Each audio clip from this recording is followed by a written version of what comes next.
Ma'am, habal po. Baka mahuli ko yung sa pupuntahan nyo. Saan po ba kayo pupunta? Ito yung address.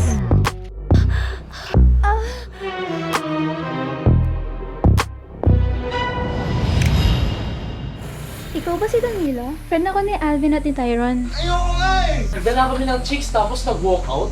Kaya yun, bakla pala yung Vincent mo. Pucha, ba't yung ginawa yun? Nag-trauma siya sa sex. Kaya sa tatay niyang gago. Pinanood mo raw ako makapag-sex kanina. Hindi po. Nalibugan ka ba? Nahuli kitang pinapanood mo kami kahapon. Nakipag-sex ako. Dalawa sila. Ang best friend sila. Uy! Tang-ena, lakas talaga nito. Sarap pa na makipag-sex insan. Sorry po First time ko po kasi. Sabi mo eh. Masarap ang sex pag may pagmamahal. Nagkakagusto na ako sa inyo. Nakakawala ka ng gana? Pang-ina. Mo akong ilalagay sa posisyon na kailangan kong labanan si Lara. Kasi siya lang ang laging pipiliin ko.